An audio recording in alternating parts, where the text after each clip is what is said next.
So hello guys, welcome back to another video. और आज के इस वीडियो में हम एक्सप्लेन करने जा रहे हैं मार्शल यूनिवर्स के सीजन 6 के एपिसोड नंबर 4 को। आप सभी को पता होगा कि हमारे चैनल के ऊपर में हम लोग सीजन 6 को काफी दिनों से कंटिन्यू कर रहे हैं और यहाँ पर हम लोगों ने अब तक 3 एपिसोड्स को रिलीज कर दिया, जिसके अंदर में आप लोगों ने भरपूर प्यार दिखाया और आशा करता हूँ कि आगे चल के आप लोग इस चीज को जारी रखेंगे। तो बिना किसी टाइम को वेस्ट किए हम लोग वीडियो को स्टार्ट करते हैं। तो जैसा कि हमने अपनी लास्ट एपिसोड में देखा कि मोलिंग और उसका ग्रुप 4 हाई रैंक एम्पायर वालों के बीच में फंस चुका था, जहाँ पर उसे बचाने के लिए लिंडन सही समय पर पहुंच जाता है और उन लोगों को बचा भी लेता है। इसी दौरान वहाँ पे और भी ज्यादा पावरफुल कल्टीवेटर्स आ गए, जिनमें से एक मू होंगलिन थी। आप लोगों को पता होगा कि लिंडन की मुलाकात मू होंगलिन के साथ में पहले भी हो चुकी है। और उसके साथ साथ वहाँ पे एक और पावरफुल कल्टीवेटर था जिसका नाम था लियू बाई, जो कि पूरे नॉर्थ वेस्टर्न रीजन के 4 ओवरलॉर्ड्स में गिना जाता है। साथ ही साथ उसका नाम निर्वाणा रैंकिंग्स के अंदर में भी था, लेकिन वो यहाँ पे लिंडन के साथ में दोस्ती करने आया था, ना कि झगड़ा करने। और उसकी दोस्ती जैसे ही हो जाती है वो वहाँ से जाने लगता है। तो अब आगे इसके बाद ही हम लोगों को एक सीन दिखाया जाता है जहाँ पर कई सारे पावरफुल कल्टीवेटर्स काफी तेजी से और भी ज्यादा डीपर रीजन्स में जा रहे थे, जहाँ पर उनको जो लीड कर रहा था वो कोई और नहीं बल्कि लियू बाई था, जो कि हाल फिलहाल में ही लिंटन के साथ में मिलकर आया था।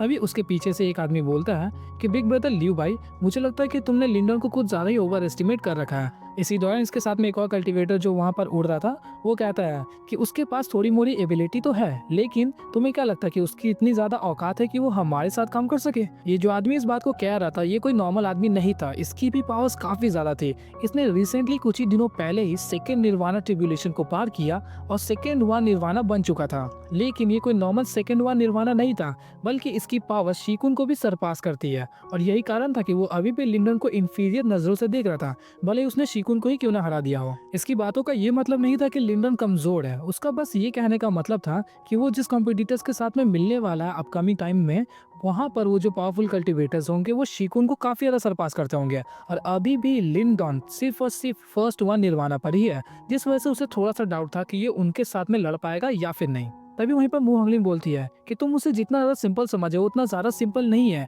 वरना मुझ जैसी लड़की को संभाल पाना किसी के लिए भी इतना नॉर्मल नहीं होता। उसने डायरेक्टली मुझे सीक्रेट टीम से धक्के मारकर बाहर निकाल दिया, साथ ही साथ इतने सालों में वो एक लौता कल्टीवेटर है जिसने मेरे साथ ऐसा बर्ताव किया होगा। मू होंगलिन की इन बातों को सुनकर लियू बाई वहाँ पे थोड़ा सा हंसता है और सर हिलाते हुए कहता है कि मैं लिंडन से पहले भी मिल चुका हूँ एंशिएंट हॉल के अंदर में, और उस दौरान उसकी जो कल्टीवेशन थी वो सिर्फ और सिर्फ हाफ स्टेप निर्वाणा पर थी। लेकिन अभी फिलहाल के दौरान तुम उसकी सिचुएशन को देख सकते हो कि वो कौन से लेवल पर आ चुका है। और शीकुन के साथ फाइट करने से पहले ये 2 दिनों तक पिल रिवर के अंदर में था, जहाँ पर ये निर्वाणा रैंकिंग्स के अंदर में एंटर किया। साथ ही साथ इसने निर्वाणा ट्रिब्यूलेशन को भी पार कर दिया।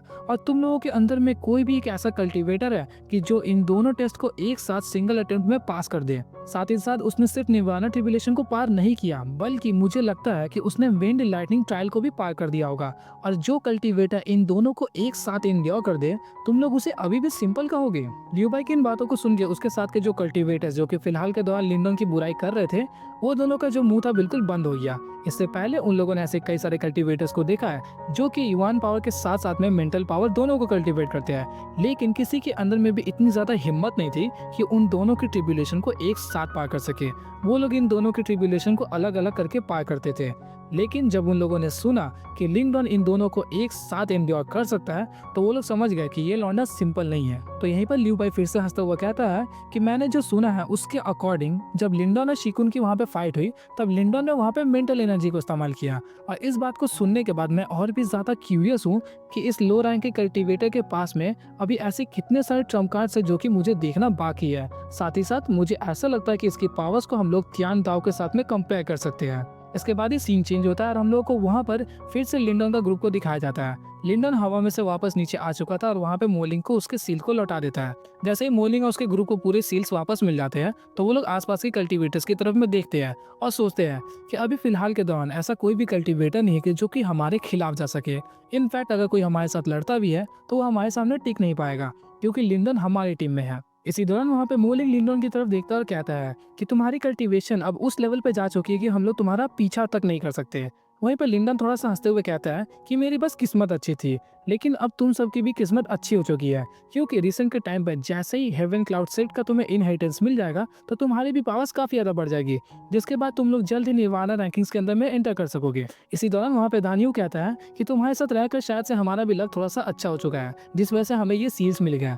तो वहीं पर वो पूछता है कि लिंडन, क्या तुम इंटरेस्टेड हो हेवन क्लाउड सेट के इनहेरिटेंस के अंदर में, तो तुम हमारे साथ चल सकते हो। तो यहीं पे लिंडन रिप्लाई करता है कि अगर यहाँ पे सिर्फ 3 सील्स अपीयर हुए हैं तो इसका मतलब कि इसके अंदर में सिर्फ 3 ही इनहेरिटेंस अवेलेबल होंगे, जिस वजह से मेरा जाना इसके अंदर में सिर्फ वेस्ट होगा। और जहाँ तक बात रही मेरी, तो इस एंशिएंट ट्रेजर ट्रूव के अंदर में ऐसे कई सारे पावरफुल सेट अभी भी खाली है जिनकी इनहेरिटेंस मुझे मिल सकती है।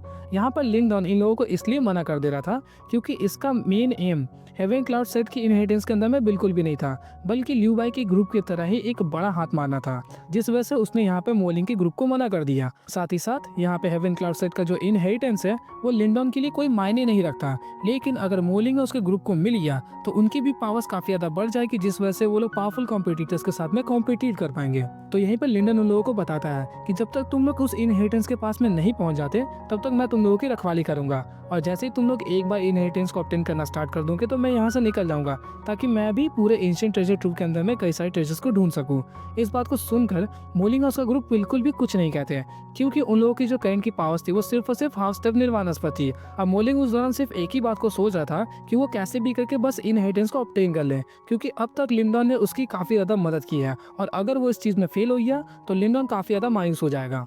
लिंडन की इन बातों को सुनकर मोलिंग और उसका ग्रुप काफी ज्यादा इमोशनल हो जाते हैं। तभी वहीं पर मोलिंग लिंडन से कहता है कि जब हम लोग ग्रेट एम्पायर यान डायनेस्टी को छोड़कर आ रहे थे तब उस दौरान मेरे पिता ने मुझे कहा था कि तुम लिंडन को फॉलो करना, और मुझे लगता है कि मेरा जो डिसीजन था आज बिल्कुल सही है।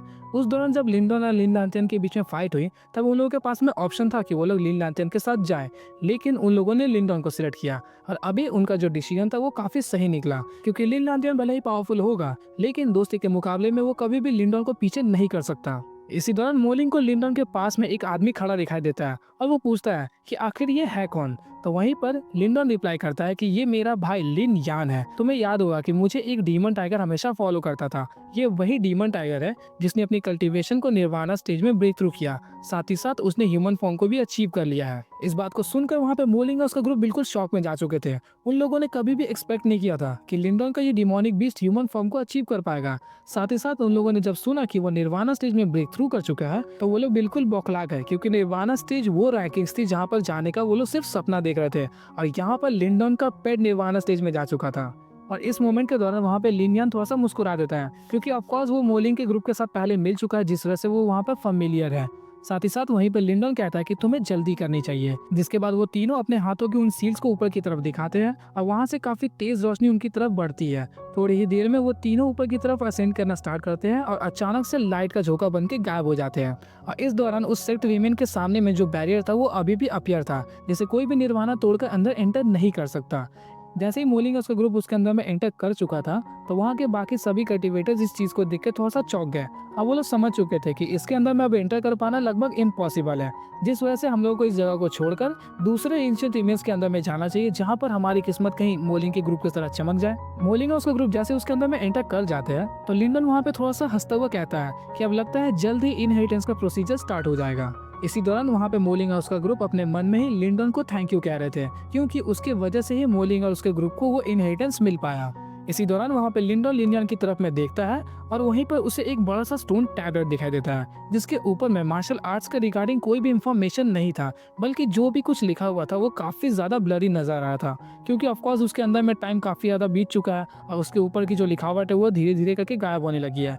लेकिन लिंडन फिर भी काफी ज्यादा जोर शोर लगा के उसके ऊपर की लिखावट को पढ़ने लगता है, जिसके ऊपर लिंडन पढ़ता है Tiangang alliance 108 sects, 16 protectors of 4 great mystery sects. और इसको देखकर लिंडन की आंखें बिल्कुल खुली की खुली रह गई, क्योंकि ये जो एंशिएंट रिमेन्स देखने को मिल रहा है वो एक्चुअली में तियानगांग अलायंस का है, जो कि पूरे एंशिएंट ट्रेजर ट्रूव के अंदर में फैला हुआ है। साथ ही साथ उसने कभी भी एक्सपेक्ट नहीं किया था कि यहाँ पर 108 सेक्ट्स होंगे। इसके साथ साथ उसे ये भी पता चलता कि यहाँ पे टोटल 16 प्रोटेक्टर सेक्ट्स थे, जिनमें से एक हेवन क्लाउड सेक्ट था। एंड ऑफ कोर्स इसके बाद लिंडन की जो नज़र थी वो गई 4 ग्रेट मिस्टीरियस सेक्ट के ऊपर में, जिसके पढ़ने के बाद ही वो समझ जाता है कि ये जो थे वो पूरे अलायंस के हाईएस्ट मेंबर्स थे। साथ ही साथ इनकी जो पावर्स होगी वो भी काफ़ी ज़्यादा होगी उस दौरान। जिसके बाद ही वो समझ जाता है कि इनके इनहेरिटेंस के अंदर में सबसे ज़्यादा पावर्स होंगी। जिस वजह से उसने प्लान बना लिया था कि अब उसे कहीं और नहीं जाना बल्कि ये 4 ग्रेट मिस्टीरियस सेक्ट के अंदर में जाना है। और वो ये भी समझ चुका था कि लियू बाई और उसका ग्रुप जो है वो कहीं और नहीं बल्कि ये 4 मिस्टीरियस ग्रेट सेक्ट्स में ही जा रहे होंगे। साथ ही साथ वो ये भी समझ चुका था कि इन्हीं 4 ग्रेट सेक्ट के किसी एक हॉल के अंदर में उसे समसारा पिल भी मिल जाएगा, जो कि उसका मेन मोटिव है इस एंशिएंट ट्रेजर ट्रूथ के अंदर में। So that's all for the video. तो आज की इस वीडियो को हम लोग यहीं पर एंड करते हैं। आई होप कि आप लोगों को ये वीडियो अच्छी लगी होगी। अगर अच्छी लगी है तो इसके लिए एक लाइक तो बनता ही है, और आप लोग कमेंट करके जरूर बताना कि आप लोगों को ऐसा कौन सा पार्ट था जो वीडियो के अंदर में काफी ज्यादा पसंद आया। तो मिलता है आपसे नेक्स्ट वीडियो में, तब तक के लिए गुड बाय।